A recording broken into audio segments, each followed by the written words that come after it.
Hello everyone, welcome to गल्ला गप्पा, जहाँ हम करते हैं हम सबकी बातों पे चर्चा। मैं अभिषेक ए बनी। चलो शुरू करते हैं बनी की चर्चा। तो चलो शुरू करते हैं आज का पॉडकास्ट हमारे आज के गेस्ट अनु महाजन मैम के साथ। So ma'am please tell me about yourself. I'm a clinical nutritionist practicing in the management of lifestyle diseases and I'm a researcher as well.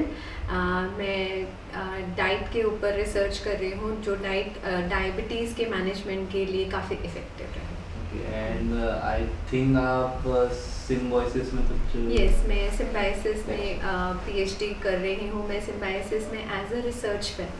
Okay, so आज का अभी का जो लाइफस्टाइल है तो उससे रिलेटेड बहुत सारी डिजीज है, राइट? ट्रू। तो प्लीज़ उसके बारे में थोड़ा बताइए। सो देखिए, आजकल का जो लाइफस्टाइल है वो बेसिकली बहुत ज़्यादा सेडेंट्री हो गया है। ठीक है, sedentary in the terms of कि हमारा मोस्टली जो वर्क रहता है वो बैठ के लैपटॉप के साथ रहता है। ठीक है, मेरे पास जितने भी मेरे पेशेंट्स रहते हैं वो IT सेक्टर से ज़्यादा हैं और ये पेशेंट्स का प्रॉब्लम ये रहता है कि whole day they are sitting on at a one place working on their laptops and they don't even move for they don't even bother to go to the kitchen और वहाँ से खाना लाने के लिए भी अपने लिए bother नहीं करते। खाना खाया and they just put the plates on the table। तो इसकी वजह से लाइफस्टाइल इतना ज़्यादा सेडेंट्री हो गया है जिसकी वजह से बहुत सारे डिजीज़ेस हो जाते हैं, जैसे कि डायबिटीज़, हार्ट रिलेटेड डिजीज़ेस हो गए हैं या फैटी लिवर हो गया है, या वुमेन्स में अगर हम देखें तो PCOD का प्रेवलेंस बहुत ज़्यादा इंक्रीज़ हो गया है। सो इसके लिए कवर्ड भी है कि लेजी पोटैटो या उसको हुई वर्ड यूज करते हैं कि हाँ एक जगह पड़े रहो। हाँ, that couch potato. Yes couch potatoes. We are more becoming like a couch potato. सारा दिन हम लोग बैठे रहते हैं। टेक्नोलॉजी ने हमको इतना ज़्यादा लेजी कर दिया है कि everything we get at our sitting place. ठीक है, खाना बनाने से अच्छा लगता है हमको कि खाना ऑर्डर कर देना। जितनी देर में मैं ये सोचूंगी मैं किचन में जाऊँ कुछ बनाऊँ, उतनी देर में मैं स्विगी वाला या जोमेटो वाला मेरे घर के बाहर डिलीवरी कर जाता है। तो why should I bother to make the food at for my own. So ये चीज़ों ने हमें और भी ज़्यादा सेडेंट्री बना दिया है। सो लाइक अभी का लाइफस्टाइल इजी टेक्नोलॉजी की वजह से इजी होने की वजह लेजी हो गया। टेक्नोलॉजी ने हमारी लाइफ बहुत कंफर्टेबल कर दी है, बट उसके साथ साथ हमारी लाइफ जो है वो बहुत ज़्यादा सेडेंट्री और डिजीज़ प्रोन करती है। सो अभी के प्रेजेंट टाइम में सबसे ज़्यादा इशू क्या है लोगों का? आपको क्या लाइक कौन से ऐसे एज अ न्यूट्रिशनिस्ट आपको कौन सी आपके क्लाइंट्स आते हैं आपके पास, तो आपके पास कौन से प्रॉब्लम ज़्यादा लेते हैं? सो बेसिकली मेरे पास यही लोग जो लाइफस्टाइल रिलेटेड डिजीज़ेस के साथ आते हैं, और सबसे ज़्यादा मैं बोलूँ तो मुझे यही लगता है कि लाइफस्टाइल जैसे रिस्पॉन्सिबल है, टेक्नोलॉजी ने हमारी लाइफ इजी कर दी, वो रिस्पॉन्सिबल लगता है। ठीक है, प्लस हमारा परचेजिंग पावर जो है वो इंक्रीज़ हो गया है। ठीक है, as I compare it to my parents time. ठीक है, हमारे पेरेंट्स टाइम पे इतना परचेजिंग पावर नहीं होता था। आजकल परचेजिंग पावर जो है वो बहुत ज़्यादा इंक्रीज़ हो गया है। तो that is also one thing which is responsible for increasing prevalence of the diseases.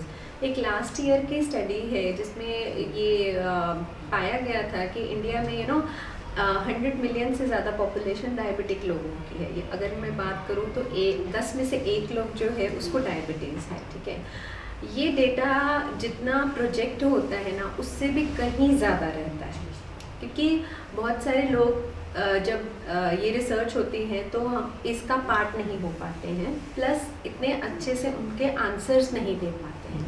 तो अगर मैं देखूँ ना तो इसका जो प्रेवलेंस है जो मुझे लगता है कि 10 में से एटलीस्ट 3 या 4 लोगों को डायबिटीज़ रहता है।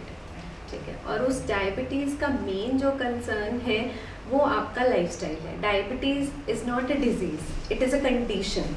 ठीक है, वो कंडीशन किस वजह से है? If we see on an daily basis तो 3 से 4 लोगों को 10 में से अगर हम बात करें तो उनको डायबिटीज़ है। ऐसे अगर हम विमेंस में देखें, विमेंस में से 5 में से 1 या 2 विमेंस को PCOD है। ठीक, जबकि PCOD भी कोई डिजीज़ नहीं है, PCOD भी कंडीशन है जो कि आपकी लाइफस्टाइल से बिगड़ती है। और अगर आप अपने लाइफस्टाइल को करेक्ट करते हो तो ये सारे प्रॉब्लम्स जो हैं वो खुद ब खुद सॉर्ट आउट हो जाते हैं। You don't need any medicine for that. So diabetes में भी टाइप्स है? करेक्ट, डायबिटीज़ में टाइप्स होती हैं। बेसिकली हम डायबिटीज़ को 2 कैटेगरीज में डिवाइड करते हैं, टाइप 1 और टाइप 2 में। टाइप 1 वो होती है जिसमें बॉडी इंसुलिन प्रोड्यूस ही नहीं करती है, ठीक है। तो ये हम रिवर्स नहीं कर सकते because it is a condition जहाँ पे आपके अंदर इंसुलिन प्रोड्यूस ही नहीं हो रही है, तब हमें बाहर से सिर्फ आपको इंसुलिन देना है। इसमें भी हम इतना मैनेज कर सकते हैं कि इंसुलिन का लेवल जो है वो बहुत ज़्यादा किसी भी पेशेंट के लिए बढ़े नहीं। देन सेकेंडली जो मेजर कैटेगरी होती है डायबिटीज़ की, वो होती है टाइप 2 डायबिटीज़, जो कि 90% लोगों को रहती है। इसमें आपका जो इंसुलिन है वो अच्छे से काम नहीं कर रहा है, आपकी बॉडी बहुत ज़्यादा इंसुलिन बना रही है, इतना कि उसको जितना चाहिए उससे भी कहीं ज़्यादा, और उस कंडीशन को हम इंसुलिन रेजिस्टेंट बोलते हैं, ठीक है। और ये मोस्टली 90% लोगों में रिस्पॉन्सिबल होता है for type 2 diabetes. Type 1 diabetes का रीज़न क्या है? टाइप 1 डायबिटीज़ का रीज़न जेनेटिक हो सकता है, that is basically in auto immune disease कि आपकी बॉडी खुद की आपकी दुश्मन बन गई है। उसके लिए हम कोई डेफिनेट रीज़न नहीं बोल सकते हैं, मतलब mostly genetics are said to be responsible for that, उसके लिए लाइफस्टाइल रिस्पॉन्सिबल नहीं है। बट टाइप 2 के लिए 99% आपका लाइफस्टाइल ही रिस्पॉन्सिबल है। अगर वो आपको जीन्स के थ्रू भी आती है, पास ऑन होती है, लेट्स से मेरे पेरेंट्स को डायबिटीज़ है, टाइप 2 डायबिटीज़ है, और अगर मुझे भी डायबिटीज़ होने के चांसेस हैं, बट वो मेरे हाथ में है। अगर मैं अपना इन्वायरमेंटल फैक्टर कंट्रोल करके रखती हूँ तो मेरे जीन्स इतने भी ज़्यादा वो इफ़ेक्ट नहीं शो करेंगे। एंड आई थिंक आप अपनी लाइफस्टाइल चेंज करके इसको इम्प्रूव कर सकते हैं। डेफिनेटली, आप मैंने वही बोला ना कि जो जीन्स आप में आ गए हैं हम उनको कुछ नहीं कर सकते हैं, उनको चेंज नहीं कर सकते हैं। हम क्या चेंज कर सकते हैं? अपना इन्वायरमेंटल फैक्टर, जिसको हम एपिजेनेटिक्स बोलते हैं, हम अपना एपिजेनेटिक्स जो है वो इम्प्रूव कर सकते हैं ताकि हम टाइप 2 डायबिटीज़ को भी मैनेज और कंट्रोल कर सकें। सो अभी के टाइम पे कौन कौन से डिसीजन ज़्यादा लाइफस्टाइल पे इम्पैक्ट कर रही है? तो सबसे ज़्यादा अगर मोर्टेलिटी के मतलब डेथ वाइज हम देखें तो CVD, cardiovascular diseases, heart related diseases. As I told you कि लास्ट ईयर की एक स्टडी है, उसमें ये भी पाया गया था कि 80% लोगों को डिसलिपिडीमिया, जिसको हाई कोलेस्ट्रॉल का इशू हम लोग नॉर्मल लैंग्वेज में बोलते हैं, वो है 80% इंडियंस को। मे बी आपको या मुझको अगर हम टेस्ट करवाएं तो हम में से कोई किसी को हाई कोलेस्ट्रॉल तो निकले ही ना। देन 40% लोगों को हाइपरटेंशन मतलब हाई BP रहता है। देन उसके बाद अगर मैं प्रेवलेंस की बात करूँ तो डायबिटीज़ बहुत ज़्यादा कॉमन है। देन फीमेल्स में PCOS PCOD बहुत कॉमन है। And nowadays due to increasing pollution, ये हमारे लंग इश्यूज लाइक अस्थमा वगैरह, उसका भी जो प्रेवलेंस रेट है वो इंक्रीज हो रहा है। सो ये जो चीज़ें हैं ये लाइफस्टाइल में किन चीज़ों की वजह से हो रही है? Like so first of all is हमारा सिडेंट्री, मतलब हम लोग बहुत आलसी हो गए हैं, बहुत ज़्यादा लेज़ी हो गए हैं, फिज़िकल एक्टिविटी हमारी ना के बराबर हो गई है। सेकेंडली जो हमारा फूड है दैट इज़ रिस्पॉन्सिबल। आजकल ना हम लोग एडवर्टीज़मेंट के ऊपर बहुत बिलीव करते हैं। अगर कोई फैंसी एडवर्टीज़मेंट होती है, लेट्स से अगर कोई भी सेलिब्रिटी किसी भी प्रोडक्ट को इंडोर्स कर रहा है, तो हमें लगता है कि शायद वो वही कंज्यूम कर रहे हैं और उनका मतलब जो उनकी हेल्थ है वो उसी प्रोडक्ट की वजह से है। However it is not true, ठीक है। मे बी शायद उनको उसके लिए they get money for those advertisement. जितना भी प्रोसेस्ड फूड होता है वो आपकी हेल्थ के लिए बहुत बेकार है। जिस फूड के ऊपर ये लेबल आता है शुगर फ्री, उसमें सबसे ज़्यादा शुगर रहती है। वो डायरेक्ट वे में शुगर नहीं ऐड करते हैं, ठीक है। वो सुक्रोज मतलब जैसे आप चाय पी रहे हो, चाय में जो चीनी होती है वो वाली ऐड नहीं करके उसमें और इतनी तरह के एडिटिव्स ऐड करेंगे जो कि उस शुगर से कहीं गुना मतलब ख़राब है। I would sometimes I suggest to my clients कि अगर आपको चाय कॉफ़ी पीना है तो आप शुगर डाल के P low, but don't go for those artificial sweetness, कभी भी नहीं। वो आपकी हेल्थ को बहुत ज़्यादा ख़राब करते हैं। सो अभी लाइफस्टाइल ज़्यादा चल रहा है, प्रेजेंट लाइफस्टाइल जो चल रहा है इसमें डिजीज़ बहुत सारी है, राइट। एंड जैसे कि आपने कार्डियक डिजीज़ बोली, तो वो उनका रीज़न क्या है? अगेन उनका भी यही एक रीज़न है कि लाइफस्टाइल, आप फिजिकल एक्टिविटी नहीं करते हो, ठीक है, आपके हार्ट की एक्टिविटी क्या है, ठीक है, आपका हार्ट रेट आप इंक्रीज करने के लिए, हार्ट की एक्सरसाइज करने के लिए क्या कर रहे हो, नथिंग, ठीक है। लोग मुश्किल से, जैसे हम लोग बोलते हैं कि 10,000 स्टेप्स करने चाहिए, लोग मुश्किल से 1,000-2,000 स्टेप्स पूरे दिन में करते हैं, ठीक है। देन ये आपका ऑयली फूड, ठीक है, जंक फूड, प्रोसेस्ड फूड, जितने भी ऑयल्स हैं, स्पेशली ये रिफाइंड ऑयल्स जो हैं, they are highly responsible for the heart related diseases, क्योंकि इनमें एक ओमेगा 6 और ओमेगा 3 फैटी एसिड्स रहते हैं, जितने सीड्स ऑयल होते हैं, बेसिकली प्लांट से जो सीड्स ऑयल होते हैं उनमें ओमेगा सी का रेशो बहुत ज़्यादा हाई रहता है। It is highly inflammatory and that is one of the reasons for your heart diseases. So be as a nutritionist, आपके पास लाइक आपके जो क्लाइंट है उसमें सबसे ज़्यादा एज कैटेगरी वाइज कैसे होगी? हाँ, this is a very good question. So मेरे पास जितने भी एज कैटेगरी के लोग हैं वो बहुत ही यंग पॉपुलेशन है, ठीक है। बहुत बुरा लगता है मुझे देख के कि 30 की एज पे, 25 की भी एज पे हार्ट डिजीजेस, ये डिसलिपिडीमिया जिसको हाई कोलेस्ट्रॉल बोलते हैं वो बहुत ज़्यादा है, डायबिटीज़ बहुत ज़्यादा है। और अगर मैं गर्ल्स की बात करूँ तो even I have seen the cases of PCOS PCOD at the age of 13 to 14, जब उनका पीरियड साइकिल अभी स्टार्ट ही हो रहा है तब भी उनको PCOS PCOD हो रहा है, ठीक है। हम लोग अपने बच्चों को बहुत ज़्यादा पैम्पर करते हैं, ठीक है, will give them chocolate, sweets, है ना, बाहर लेके जाना वीकेंड्स पे टू उनको कुछ भी junk food, burger, pizza, just कि हमारे बच्चे को अच्छा लगे, बट वी डोंट रियलाइज़ कि हम उसको अच्छा लगवाने के चक्कर में बहुत बुरा दे रहे हैं। अगर आपको वाकई में अपने बच्चों से प्यार है ना, तो उनको अपना टाइम दीजिए रादर देन गिविंग सच फूड। सो लाइक ये जो यंग जनरेशन है उनमें सबसे ज़्यादा आपको प्रॉब्लम दिख रही है, उसका रीज़न क्या हो सकता है? क्या देखिए, जो मेडिकल कंडीशन, जो उनका लाइफस्टाइल की वजह से हाँ, उनकी कंडीशन है, तो उसमें क्या ऐसा है कि हाँ, सी देखिए, एक तो मॉडर्न और यंग जनरेशन में ना स्ट्रेस के लेवल्स बहुत ज़्यादा हाई हैं, ठीक है। हर एक को किसी ना किसी तरीके का स्ट्रेस ज़रूर रहता है, ठीक है। जैसे अगर आप ऑफिस में काम कर रहे हैं तो आपको ऑफिस की डेडलाइंस का प्रेशर रहता है। कुछ लोग ऐसे हैं जिनको ये स्ट्रेस रहता है कि उनको जॉब पसंद नहीं है, उनको जॉब चेंज करनी है, करियर को लेके बहुत ज़्यादा, फैमिली को लेके रहता है, इवन नाउ डेज रिलेशनशिप्स को भी लेके मैंने देखा है कि लोगों में बहुत ज़्यादा स्ट्रेस रहता है। तो ये स्ट्रेस से क्या होता है ना कि आपका हार्मोनल लेवल जो है वो डिस्टर्ब होता है। स्ट्रेस में बेसिकली कॉर्टिसोल नाम का एक हार्मोन होता है जिसका लेवल जो होता है वो शूट अप हो जाता है। Actually that is a defensive mechanism of our body to protect us from the stress. But उस स्ट्रेस से प्रोटेक्ट करने के चक्कर में हमारी बॉडी बहुत ज़्यादा ख़राब होती है। अगर मैं बात करूँ ना स्लीप की, तो बहुत सारे यंगस्टर का स्लीप को लेके बहुत ही एक मेजर इशू है। अगर आप मुझसे पूछें कि कोई एक ऐसी चीज़ बता दो, डाइट बता दो या एक्सरसाइज बता दो या कोई एक ऐसा लाइफस्टाइल चेंज बता दो, तो मैं ये बोलूँगी कि आप अपनी स्लीप को ज़रूर रेगुलेट करें, ठीक है।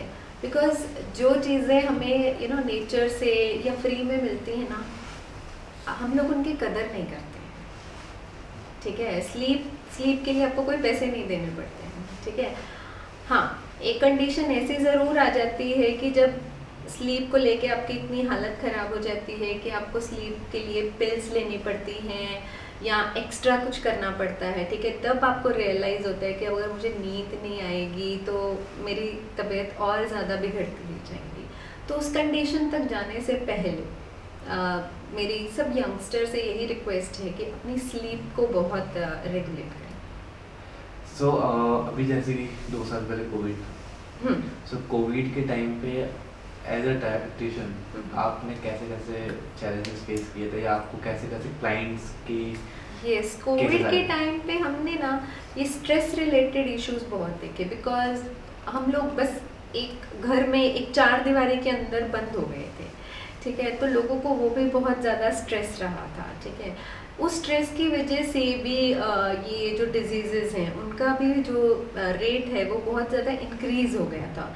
कोविड में ओबेसिटी, बिकॉज बहुत सेडेंट्री हो गए। अभी क्या करें कि कुछ नहीं है तो दे आर ऑल डूइंग, कुछ खाना बना लिया जाए, कुछ ऐसी ऐसी चीज़ें बना ली जाएँ, और नए नई चीज़ें ट्राई करने के चक्कर में लोगों का बहुत वेट पुट ऑन हुआ है। थर्ड, एक्सरसाइज नहीं वो कर पाते थे, घर के अंदर रहना होता था, तो वो बाहर नहीं जाना, फिजिकल एक्टिविटी और ड्रॉप डाउन हो गई, जिसकी वजह से ओबेसिटी के केसेस जो थे वो बहुत ज़्यादा इंक्रीज हो गए थे। What from my personal experience, मैंने ओबेसिटी के और स्ट्रेस डिप्रेशन रिलेटेड केसेस बहुत ज़्यादा एक्सपीरियंस किए थे दैट टाइम। सो आपके अकॉर्डिंग लोग कितने सीरियस है अपनी हेल्थ और अपनी डाइट को लेकर? मेरे अकॉर्डिंगली लोग तब सीरियस होते हैं जब उनके हाथ में उनकी ब्लड रिपोर्ट्स आती हैं, ठीक है। आपके जैसे यंगस्टर बहुत आते हैं हमारे पास, और जब तो क्या आपकी एज के सभी है ना, तो आपकी एज के बहुत सारे यंगस्टर हमारे पास आते हैं, और वो ना फर्स्ट उस पर बिलीव ही नहीं करते हैं कि मुझे कोई प्रॉब्लम है, ठीक है। कई बार तो ऐसा होता है कि वो 2-3 जगह से टेस्ट करवा के आएंगे, अब जो प्रॉब्लम है सो है, ठीक है। फिर उनको एक्सेप्टेंस नहीं हो पाता है कि अभी मुझे कैसे डायबिटीज़ हो सकती है, मेरा कोलेस्ट्रॉल कैसे बढ़ सकता है, ठीक है। बट अगर वो थोड़ा सा पीछे मुड़ के देखें ना, उनका लाइफस्टाइल उनको खुद बता देगा कि लास्ट 6 मंथ्स में उन्होंने कितना प्रोसेस्ड जंक फूड खाया, then alcohol, smoke which has become a fashion, ठीक है। कि अगर आपको किसी पार्टी में जाना है, 4 लोगों की कंपनी में बैठना है, तो अल्कोहल जो है दैट इज़ अ मस्ट, ठीक है। और किसी भी अमाउंट में किसी भी तरह की alcohol is not safe at all. WHO के accordingly alcohol is consider as number 1 carcinogen, ठीक है। कार्सिनोजन मतलब कैंसर कॉजिंग सब्सटेंस, तो नंबर 1 कैटेगरी में आता है, ठीक है। तो अल्कोहल बहुत बड़ा फैक्टर है, ठीक है।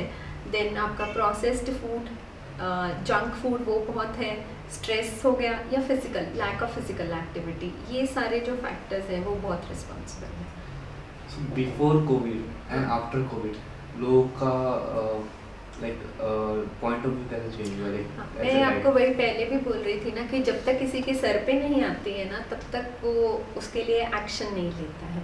जब कोविड आया, ठीक है, तो हमको सबको अपनी इम्यूनिटी की बहुत ज़्यादा चिंता हो गई, तो सब ने ऐसे बहुत तरह के काढ़े पीने शुरू कर दिए, ठीक है। कोई विटामिन सी की टैबलेट्स खा रहा है, जिंक की टैबलेट खा रहा है, या ऐसे ऐसे देसी काढ़े बहुत लोगों ने पिए, ताकि उनको लगा कि उनकी इम्यूनिटी इंक्रीज हो जाए।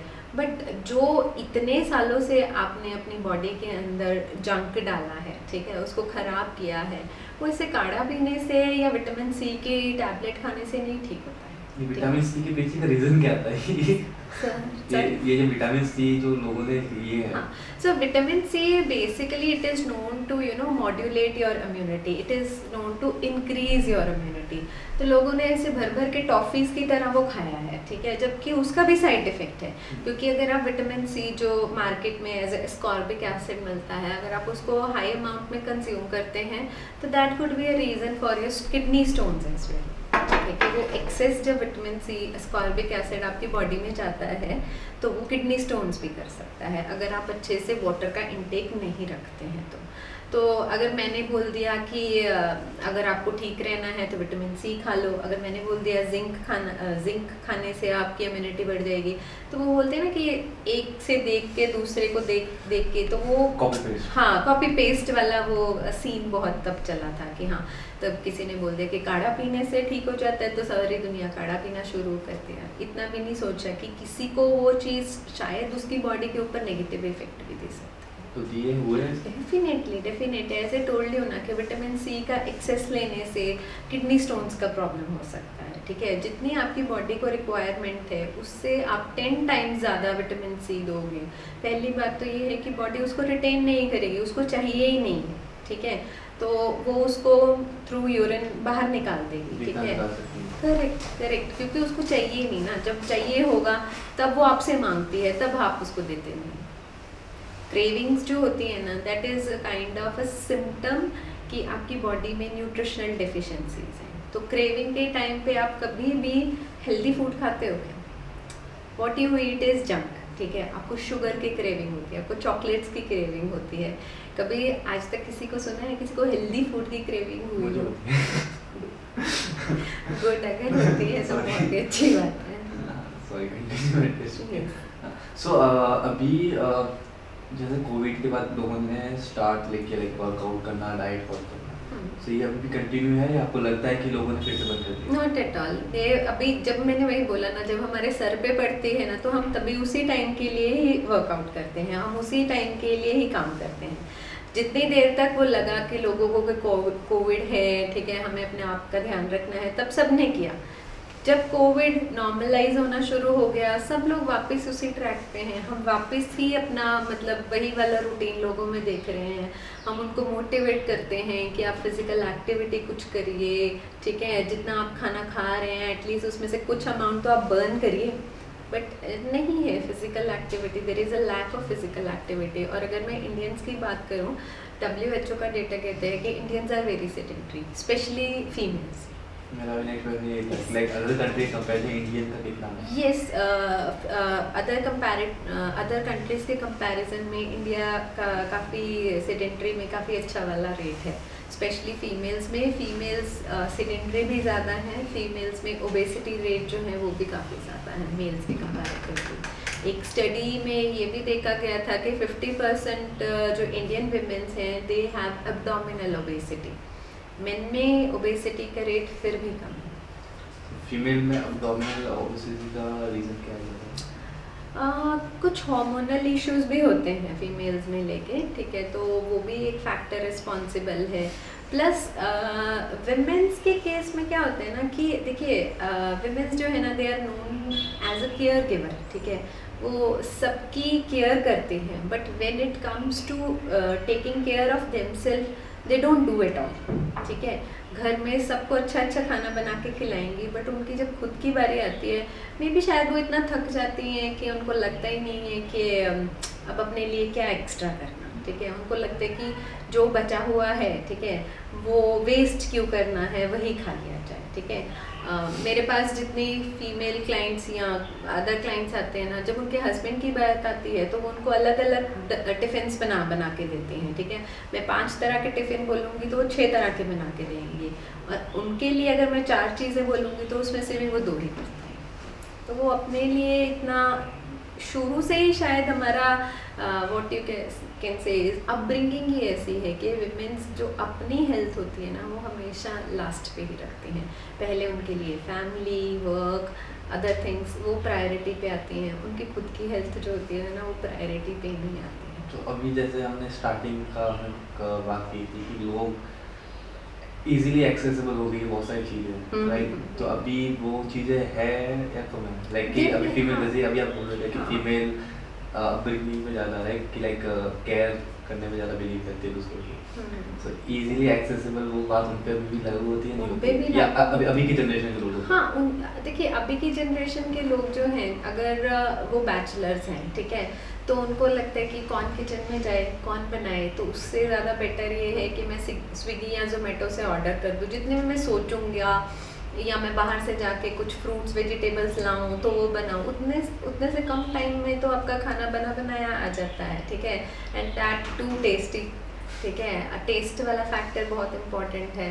तो ये जो टाइम बचाने वाला फैक्टर है वो बैचलर्स के लिए तो आई have seen a lot. Even हमारे जैसे केसेस में भी जो हम मैरिड हैं, हमें भी कई बार लगता है कि ठीक है वंस इन अ वीक या वंस और ट्वाइस इन अ वीक बाहर से मंगवा लिया तो क्या फ़र्क पड़ता है। तो इजीली एक्सेसिबल चीज़ें होती हैं ना, जब डेफिनेटली हम लोग उसके ऊपर वॉच ऑन करते हैं। बट इजीली एक्सेसिबल हेल्दी चीज़ें भी तो हैं। ओके, आप मुझे बताइए कितनी ऐसी चीज़ें हैं जो आपने हेल्दी ऑप्शंस बाहर ट्राई करी हैं? मैंने तो नहीं, बट उसमें से पहली हो गई जो शुगर फ्री वाले क्लेम करते हैं। एज आई टोल्ड यू कि उसमें जितनी ज़्यादा शुगर होती है ना, वो शुगर फ्री से भी कहीं, मतलब शुगर वाले से भी कहीं ज़्यादा बैड है, ठीक है। देन हेल्दी का सिर्फ एक लेबल दिया जाता है, ठीक है। अभी ओट्स की एक एग्जांपल लेके करते हैं, ठीक है। हम सबको पता है oats are known to be very healthy, ठीक है। ओट्स का जो पैकेट भी आता है उसके ऊपर भी ऐसे हार्ट का वो पिक्चर बना रहता है टू शो यू कि it is very heart healthy. But you don't know कि जो आप ओट्स वो वाले खा रहे हैं दे आर वाइट ओट्स, ठीक है, पानी में डालो पक जाते हैं, कितना टाइम लगता है? 2 मिनट्स? नहीं, इतना जल्दी तो नहीं बनता। डेफिनेटली इतना ही जल्दी बनता है, ठीक है। आप मैगी भी 2 मिनट में बना लेते हैं। वो मैम ऐसा लगता है बोलने की बात है, बिकॉज जब मैं बनाने जाता हूँ तो मुझे बहुत टाइम लगता है। अगर आप स्टील कट ओट्स या रोल्ड ओट्स खाते हो, ठीक है, जो कि मिनिमल प्रोसेस्ड हैं, they are good for your health. जो ये वाइट ओट्स होते हैं, जैसे ये मसाला ओट्स के नाम पे आते हैं, ठीक है, या आप मिल्क में ऐड करते हो तो वो फटाफट से बन जाते हैं, उनमें फाइबर नहीं रहता, they contain more of the carbohydrates. तो बेसिक मैं वही बोल रही हूँ कि हेल्दी का आजकल सिर्फ एक टैग आता है, ठीक है। पहले, अभी तो वो एडवर्टीजमेंट बंद हो गई है, पहले याकुट की बहुत ज़्यादा ऐड आती थी एंड वो क्लेम करते थे कि it is a very good probiotic, है ना, वो आपकी गट हेल्थ को बहुत ज़्यादा इम्प्रूव करता है। यस यस, छोटे छोटे वो शॉट्स रहते थे, पर उसमें एक वो छोटी सी बॉटल में बहुत ज़्यादा शुगर रहती थी, ठीक है। कंपनी इसलिए ऐड करती है sugar because sugar is a very good preservative, very easy cheap preservative, but उनको आपकी हेल्थ का कोई वो नहीं है, उनको की पॉकेट की पड़ी है। बिस्किट्स की बात करें, बिस्किट वो आते हैं फाइबर वाले बिस्किट्स, न्यूट्रेला या कुछ तो है। हाँ, ब्रेड्स आती हैं, ब्राउन ब्रेड, कभी आपने उनका लेबल पीछे से पढ़ा है? नहीं, ठीक है। अगर आप उसका लेबल पढ़ेंगे तो उसमें जो होल व्हीट होती है वो हार्डली 15 to 18% होती है, बाकी सब उसमें रिफाइंड फ्लावर यानी कि मैदा ही रहता है, क्योंकि जब तक वो मैदा नहीं ऐड करेंगे वो बिस्किट या वो ब्रेड बन ही नहीं पाएगा, ठीक है। उसमें वो जो लचक रहती है ना, जो सॉफ्टनेस रहती है, वो आएगी नहीं। आप घर पे होल व्हीट की ब्रेड ट्राई करके देखो और जो आप मार्केट से लाते हो वो ट्राई करके देखो, दोनों की सॉफ्ट, हाँ यस, ड्राइनेस ज़्यादा होगी, क्योंकि वो जो प्रॉपर्टी है ना, लाइक वो सॉफ्टनेस वाली जिसकी वजह से स्पंजी बनती है, it is all because of the refined flour, मैदे की वजह से वो होती है। अभी लोगों को ड्रिंक्स में लाइक कॉफ़ी एंड टी इन सब की बहुत ज़्यादा एक एडिक्टेड है लोग, तो ये भी कहीं ना कहीं इम्पैक्ट करता है हमारे लाइफस्टाइल पे। एडिक्शन किसी भी तरह की बुरी होती है। एडिक्शन अगर एक मोबाइल फ़ोन की है ना आपको, तो वो भी बहुत बुरी है। उस मोबाइल फ़ोन को देखते देखते आप कितना अपना टाइम वेस्ट कर देते हैं ना, यू डोंट इवन रियलाइज। ये जो कैफ़ीन रहती है कॉफ़ी या शुगर, कॉफ़ी या टी में जो कैफ़ीन रहती है, इट इज़ हाईली एडिक्टिव, ठीक है।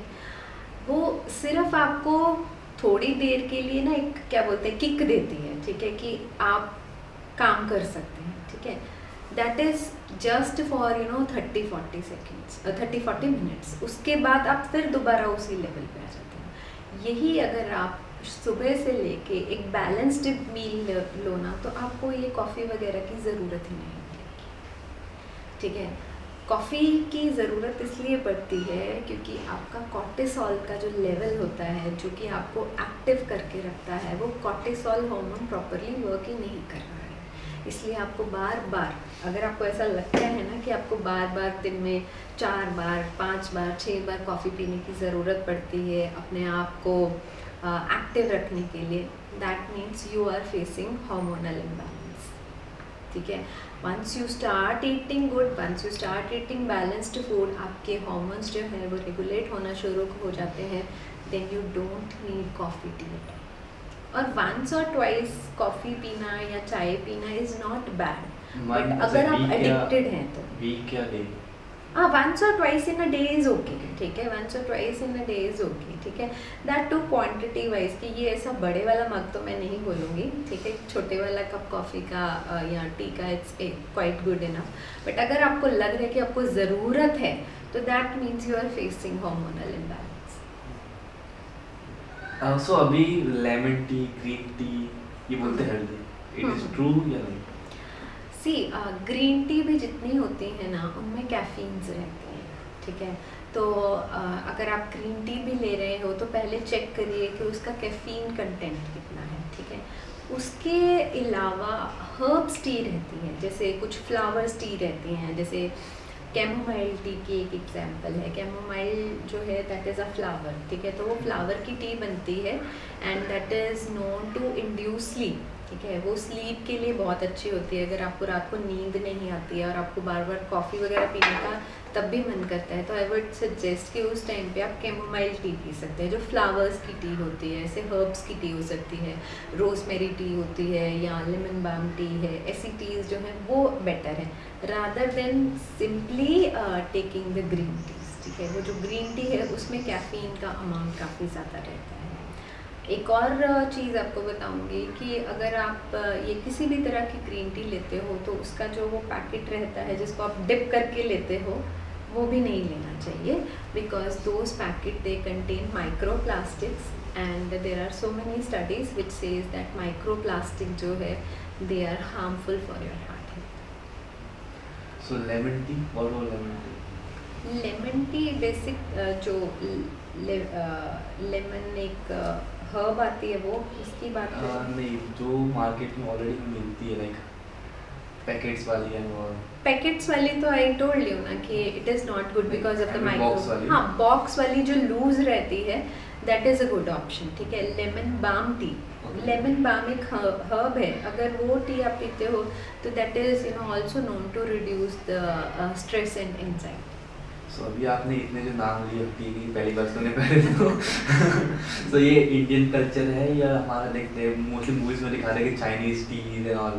नहीं, चाइनीज़ वो भी है, ठीक है। वहाँ पे जो ये चाइनीज़ मेडिसिन का ट्रेडिशनल सिस्टम है उनमें भी ये ऐसी वाली टीज़ जो हैं वो काफ़ी उनके लिटरेचर में दिखती हैं, बट इंडिया में भी ऐसी बहुत सारी टीज़ मिलती हैं। However they are not marketed like the way हमारी नेस्कैफे हो गई या दूसरी नॉर्मल वाली टी होगी, ठीक है। जिस तरह उनकी मार्केट होती है ना, मार्केटिंग होती है, वैसे इनकी मार्केटिंग नहीं होती है, इसलिए वी डोंट इवन नो, ठीक है। आप वही चीज़ें जानते हैं जो आप एडवर्टाइजमेंट में देखते हैं, रोज आपके सामने आती चीज़। डेफिनेटली उसको उस तरीके से प्रोजेक्ट किया जाता है कि आपको लगता है कि yes this is the best. That's it, आज फर्स्ट पॉडकास्ट हमारा यहीं पे ख़त्म करते हैं। हमने और बहुत सारी डिजीज़ के बारे में बात की है, सो लेट्स soon इसके solution. Thank you so much guys for watching this video. I hope you liked it and please comment, share and subscribe and thank you so much and जल्दी इसका second part launch करेंगे।